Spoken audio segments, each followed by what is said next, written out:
नमस्कार मित्रांनो, light solution या व्यासपीठामध्ये आपलं स्वागत। मी डॉक्टर दत्तात्रय तोंडे घेऊन आलो आहे आपल्याला आनंदी जीवनाचे मार्ग।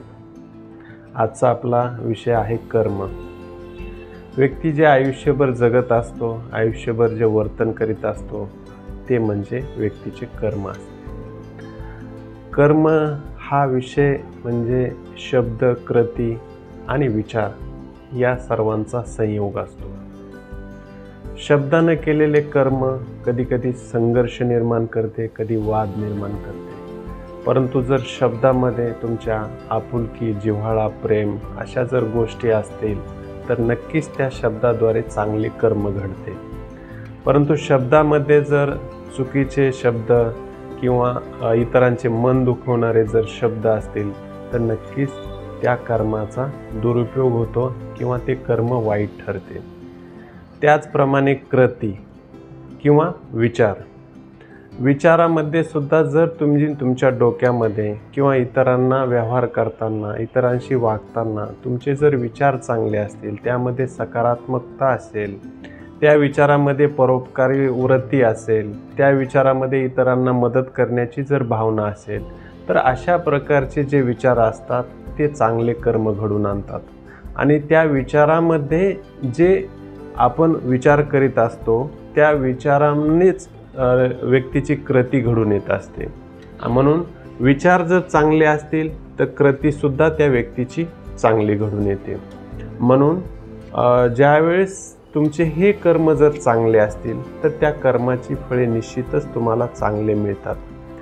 कर्म हे जनरली आपण विचार करतो की आजूबाजूला एखादा व्यक्ती सहज बोलून जातो की अरे माझे कर्म चांगले आहेत, मी चांगलं काम करतो, मी माझ्या हातातून कुठलंही पाप झालेलं नाही आहे, परंतु तरी पण मला ईश्वर फळ देत नाही किंवा मला काही मिळत नाही, सतत मी संघर्षात आहे।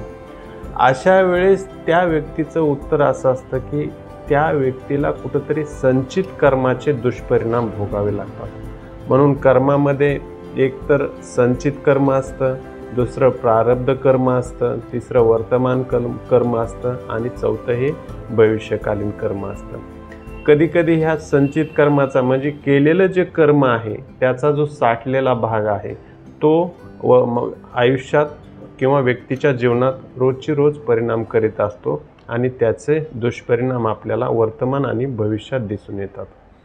तसंच काही संचित कर्माचा जो भाग असतो तो प्रारब्ध कर्म असतो आणि ह्या प्रारब्ध कर्मातून की त्याच्या वाटेला आलेलं जे सुख दुःख आहे त्या सुख दुःखासाठी त्या व्यक्तीला कार्य करावंच लागतं।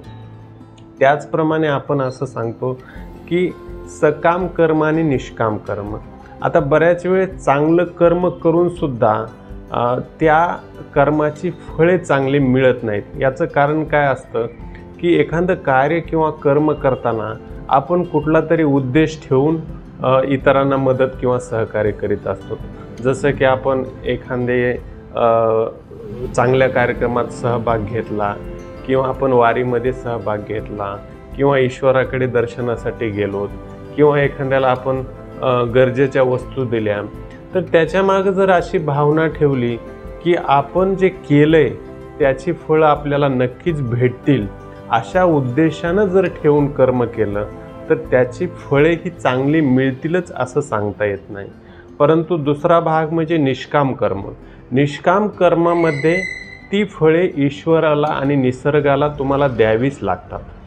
आणि निष्काम कर्माचा भाग असा आहे की तेथे फळाची कसलीही अपेक्षा नसते, तो त्याचं कार्य करीत राहतो आणि त्याचं कार्य केल्यानंतर त्याला नक्कीच भविष्यात ईश्वराकडून, निसर्गाकडून फळे मिळतातच। म्हणून गीतेमध्ये म्हटलेलं आहे की कर्मण्येवाधिकारस्ते मा फलेषु कदाचन।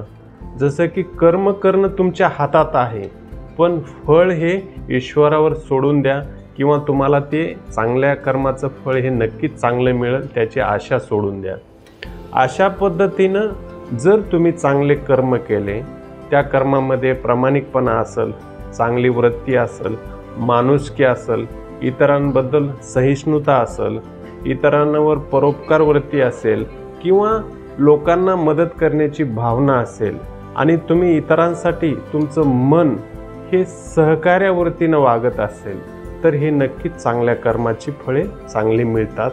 आणि वाईटमध्ये तुम्ही खोटे बोलणारा असाल, इतरांना फसवणारा असाल, इतरांना काही चुकीचे मार्गदर्शन करणारा असाल किंवा तुमच्या मनात द्वेष ईर्ष्या असेल, अशा पद्धतीचे जे कर्म असतात ते नक्कीच वाईट असतात. म्हणून चांगली कर्म करीत राहा आणि चांगले कर्म केल्यामुळे नक्कीच आनंदी जीवन व्यक्ती जगू शकतो आणि त्याला त्याच्या जीवनात कुठलेही दुःख येऊ शकत नाही. म्हणून आनंदी जीवन जगण्यासाठी चांगले कर्म करीत राहा. आजचा आपला हा व्हिडिओ जर आवडला असेल तर नक्कीच शेअर करा, कमेंट करा. आज आपण येथे थांबू. नक्कीच दुसऱ्या व्हिडिओमध्ये दुसरी समस्या आणि तिचे उपाय घेऊन आपण येऊ. तोपर्यंत धन्यवाद. नमस्कार.